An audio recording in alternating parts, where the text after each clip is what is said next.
I am here, everyone, if you're being very patient. Thank you. Okay, this is our opening session for our social problems course. What we're going to be doing here is just showing you the very, very basics of, um, of Blackboard and what you can expect to see in our social problems class. And then after we're done talking about Blackboard and showing you around a little bit, I'll talk about the syllabus.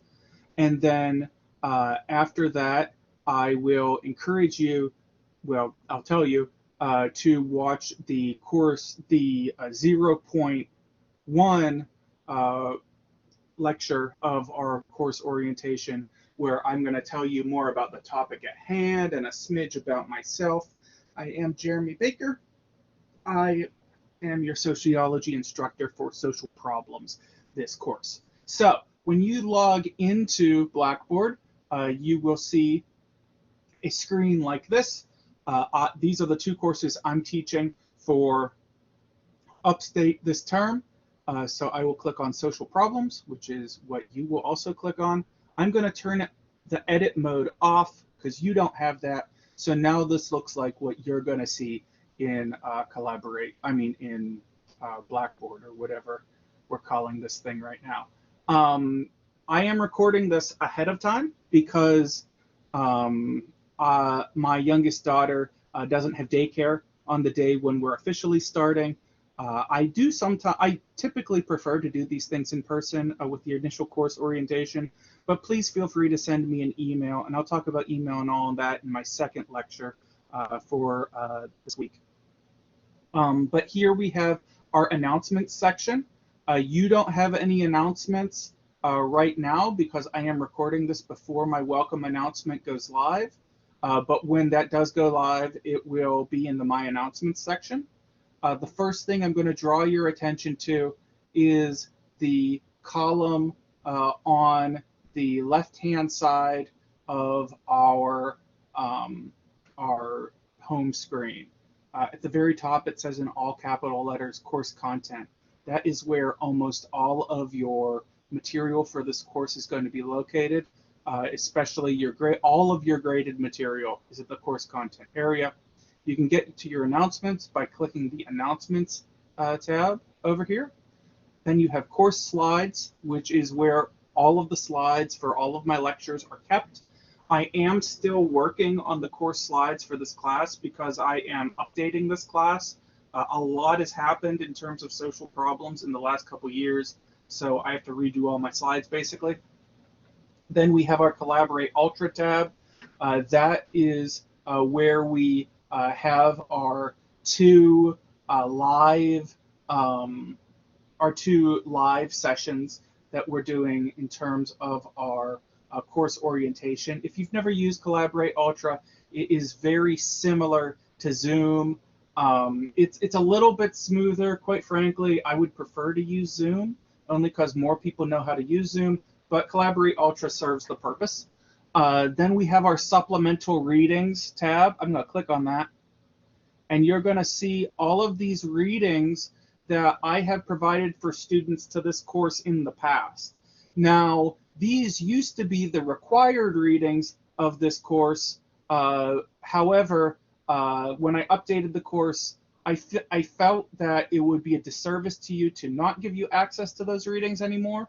But the ones that are relating to your assignments are going to be Unpacking the Invisible Knapsack, which is number 9, and Repercussions for Incarceration on Close Relationships, and that is number 8 here. You're going to need those two for assignments. Unpacking the Invisible Knapsack is pretty short, and Repercussion for Incarceration on Close Relationships, that is a longer assignment, but that is most of the work that you are doing that week, is reading that and then writing a paper about it. So then we have our My Grades tab. I have put a lot of effort in this summer to get everything programmed correctly for you. I do see a slight problem here with the discussions that I'm going to have to iron out. I see that. But everything else, yeah, the discussions look a little bit wonky in here, but other things look okay. Sometimes things, the place where things are most likely to get funky, at least in terms of how I teach, is this My Grades tab. But it is relatively useful in showing you the score you got on stuff. If you see anything in there that just confuses you terribly without using a smidge of logic, just let me know and I can try to fix it. I might be working this over in the next couple weeks. Course evaluations, you will need that. You will need that when the time comes to evaluate me as your instructor. And those are also very helpful because they help administration make all kinds of decisions, and they help me get additional classes in the future and all that kind of stuff that happens. Okay, now we're ready to click on course content, I suppose. So what you are seeing right now is what you will have access to in week 1. You will have the Start Here folder.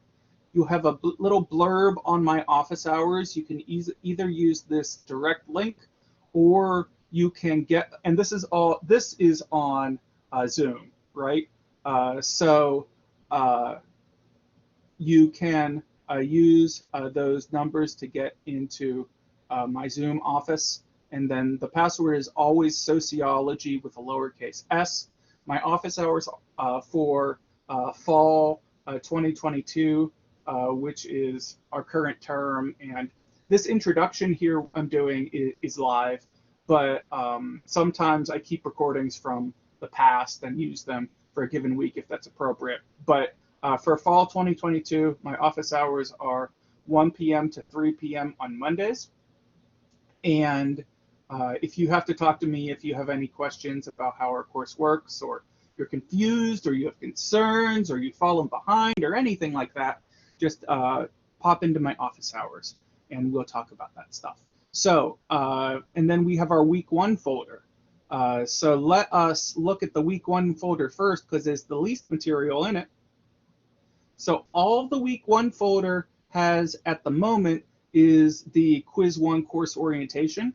After I'm done making this lecture, it is also going to include this lecture and the other lecture for the week. So when you see lectures posted, be sure to watch them. Those are typically going to be in our weekly folders. And then you are going to use the Start Here tab. And then we have our syllabus, a contact for me, including my email, and then a document called Jeremy Baker FAQ.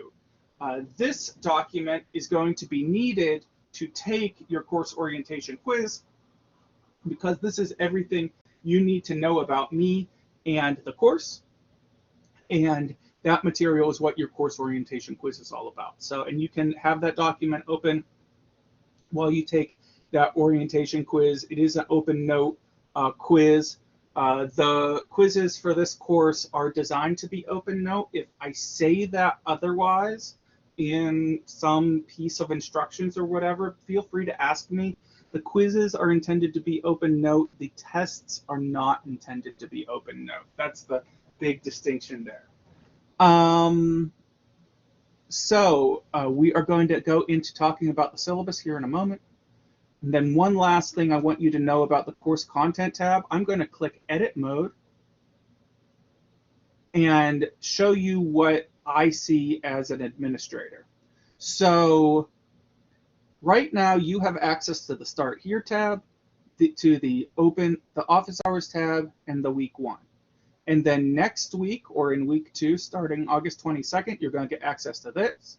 August 29th, you'll get access to this, et cetera, et cetera. And you will keep getting new folders, and you will not lose access to old folders unless the whole thing needs to be deleted or whatever. You're going to have access to all of our folders once you gain access to the folder.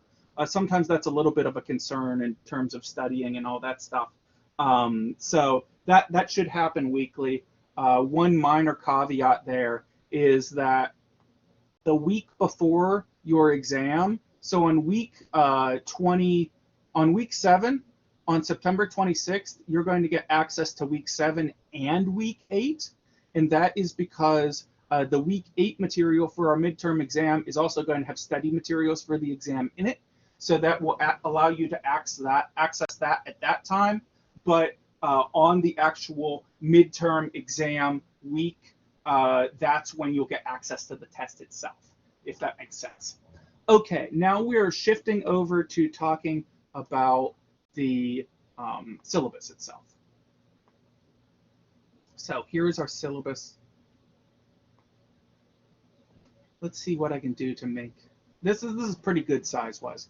Okay, so we are USC Upstate SOC 311-01W, social problems. Those are our call numbers. This is fall 2022, 16 weeks online. There is my Zoom information yet again. Here is my Upstate email. This is the email address you should send information to me 99% of the time. And when you do that, you need to use your Upstate email as well. The university provides you with an USC Upstate email for two big reasons. If by weird chance, by the time you get to college, you don't have an email address yet, then you get an email address, right? Which it used to be a thing 20 years ago, but it certainly isn't anymore. Everyone has a Gmail address by the time they're 5. But the bigger reason we provide you with Upstate emails is the way Microsoft Office operates is that if you try to send me an email not from an upstate.edu email address, it gets lost in filters and it gets lost in email blockers many times. It doesn't always get lost, but it often gets lost. So that's why you use that Upstate email address, so that you can have as direct a line of communication to me as possible, right? That's the way to communicate with me. Do not send me messages through Blackboard. Don't through our learning management system. Sometimes they turn on the feature to allow you to send me a message through Blackboard or Learn or whatever we're calling it right now. And those message systems are pretty darn unreliable, and I don't use them. The email, my JB130 email, is how you contact me. Now, in the event of a catastrophic system failure, such as Upstate gets hacked in a major way, and our email systems go down, and that has happened to me working in colleges in the past, then you can send an email to me at baker.1124@osu.edu. That is my backup email. Please only send me those messages in the event of an emergency. If I completely miss a message of yours, and it's been like a week and a half, go ahead and use that OSU email. Maybe it's a tech glitch, whatever. Please give me at least 3 days before to answer an email. I know that feels like a long time in our world, in our online, pretty fast-paced world, where we're used to like instant messaging and then our friends replying to us super fast. But I typically have a course load of 8 courses with about 50 people in each course. So that 3-day window is about what I can handle, quite frankly. During the week, I tend to be a little bit quicker, and on the weekend, because my children are a lot, I tend not to answer. I don't answer emails really on the weekend. So, for what that's worth. Now let me read my course description to you. I'm not going to read the whole syllabus to you, just the spots where I think the wording is particularly effective. So, what is this course? This course studies the nature, scope, and effects of social problems and their solutions. The course will concentrate on sociological perspectives, theories, and key concepts when investigating problems such as inequality, poverty, racism, alienation, family life, sexuality, gender, urbanization, work, aging, crime, warfare and terrorism, environmental degradation, and mass media. So we're looking at all of those things. This course is designed to build students' sociological understanding of how sociological approaches attempt to clarify various issues confronting contemporary life, as well as how sociologists view solutions to these problems. And your prereq is Social 101 for this one. Our course materials is the Social Problems book, Social Problems: Continuity and Change by Barkin. That's year 2022. If you have the text by Ira Silver, the bookstore sold you the wrong book. I upgraded the book starting this term. So be sure you have the Stephen Barkin book, and it's a pretty new book. I don't think you're going to find used editions of it. If you do find used editions, make sure the year on it is 2022. I think there are electronic versions of the book available to you, and from what I understand, those are okay. I'm not going to read to you my course objectives because those are mostly to give me structure. But if you're wondering, hey, what the heck is he doing in this class? That is kind of the guiding. I can walk you through like the that's called pedagogy of like the science of how I put the course together. I don't think you're probably that interested. In terms of assessments, this statement right here means basically we give you tests so that we can figure out how much you understand the material, and so that we can make the mechanics of a higher learning institution work. That's why we give you tests. Now let's move into course policies, including grades and grading policies. So here we have our breakdown of the assignments for the course. We have our midterm essay worth 100 points. We have 12 quizzes worth 10 points each. The lowest quiz grade is dropped. So when you bomb a quiz grade, it will be dropped. You get one chance to not do well. There are 2 short essays worth 10 points each. There are 7 weekly discussions worth 10 points each, and I'll discuss those in grisly detail in a moment.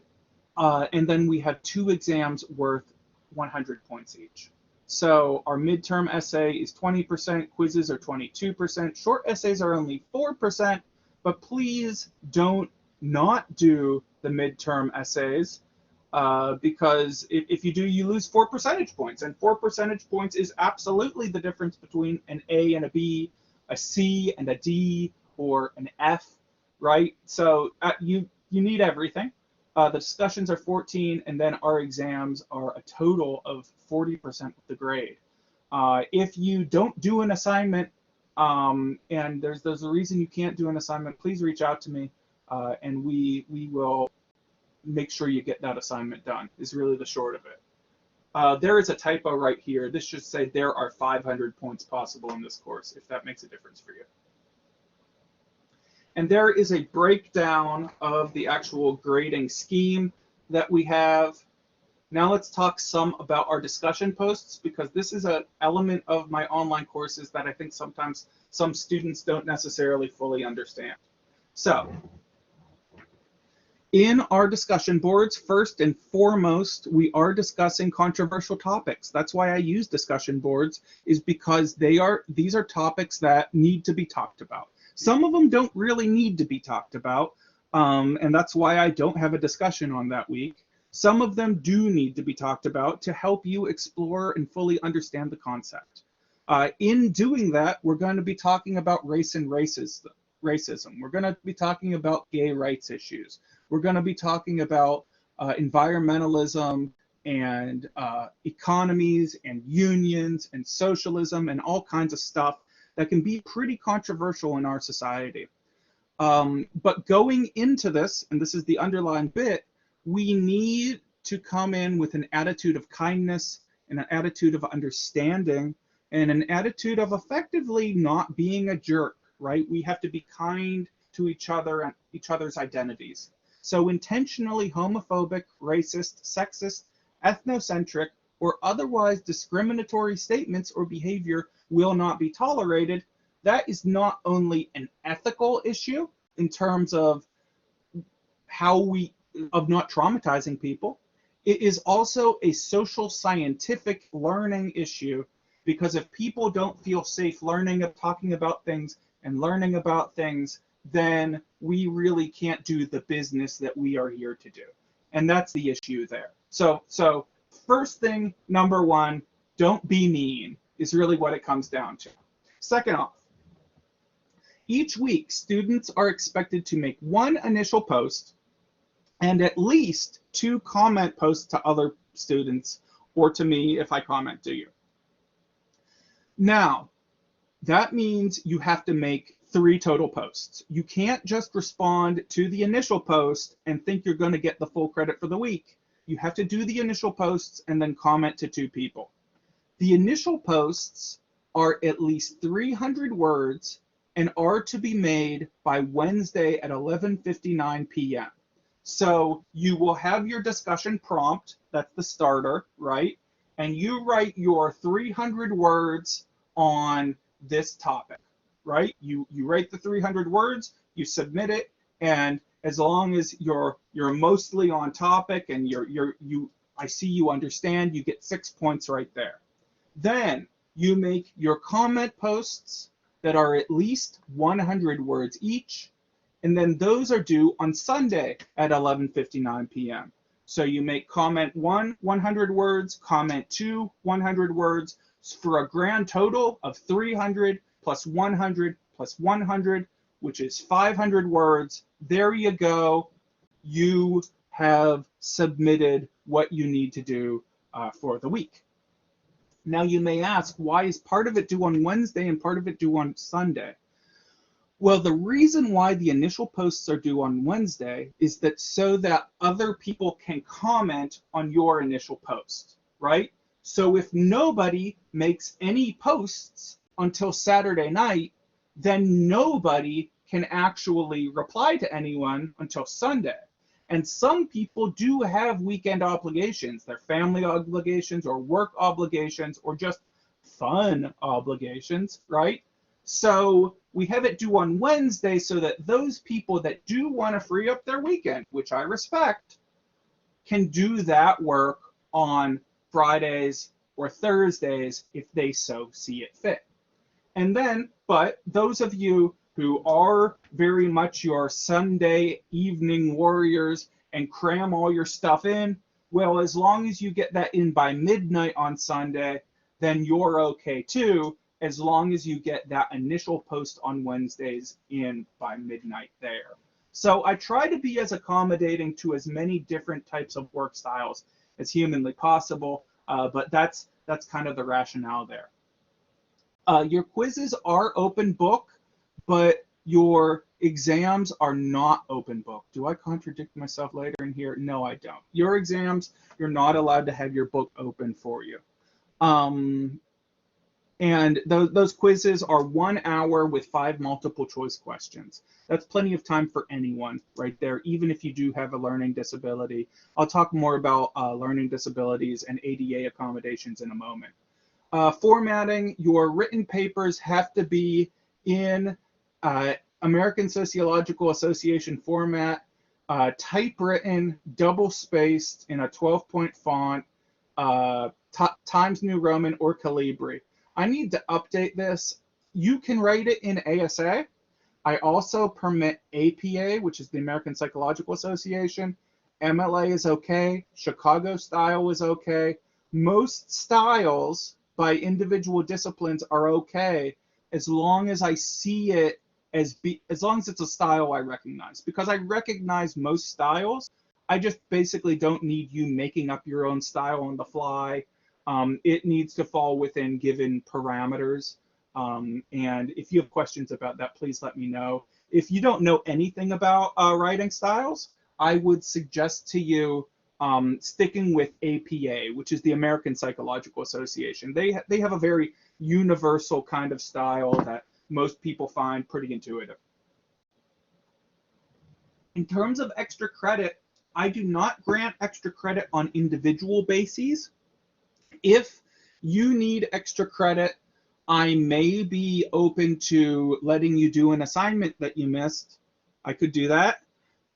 If there is kind of a class-wide problem where a lot of people missed a lot of points, then in that case, I might create a new assignment that people would have the option to do extra credit or not. But in general, I don't usually grant extra credit. Usually when extra credit is happening, it's because I found something broken in the course before it was too late to fix it. In terms of when you can expect your work to be graded, 1 calendar week. So between 11:59 p.m. on Sunday and 11:59 p.m. on the next Sunday, that's when I do the work of grading your stuff. And just like you have those deadlines, I also hold myself to that deadline of a week after you turned your thing in.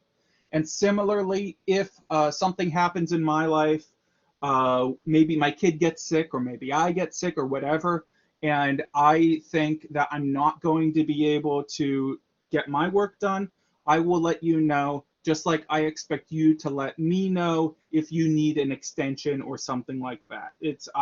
I really try to operate on as fair of a working basis as possible with you. I try to keep us having the same expectations. But that's fairness. Attendance and participation policy. This is a little bit tricky with asynchronous classes, which you are, because we're not in person. And where it gets kind of complicated is that we don't quite have attendance, right? You're doing your work is your attendance. So if you don't turn anything in the first 2 weeks, you can't, there's a very good potential that you're going to get auto dropped from the course because, people just don't show up for college, and we need to, it's a kind of a weird mechanic, but we need to be able to get those people out of the system so that everything can operate properly. But you're watching this right now, so that shouldn't be a problem for you. If something horribly wrong does happen in your life, please let me know. But I do reserve the right to drop people from the course if you're just not up to standards, if you're not turning anything in, whatever. I've only had a very, very few number of students in my hundreds and probably thousands of students that I've taught. It almost never happens. Academic honesty policy. By this point in your academic career, you know what cheating is. You know copying and pasting things from the internet or buying papers or whatever is cheating. We have really amazingly sophisticated tools to catch that stuff, so please don't do it. It's awkward for everyone. Do not use other people to take your quizzes. It might be open book, but it's still cheating to talk to other people while you're taking it.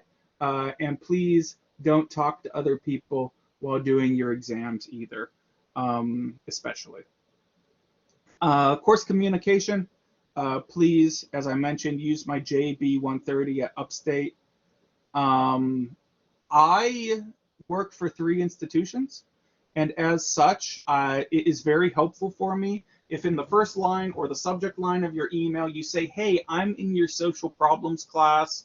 And if you send it to my OSU email, please say, I'm in your social problems class at Upstate.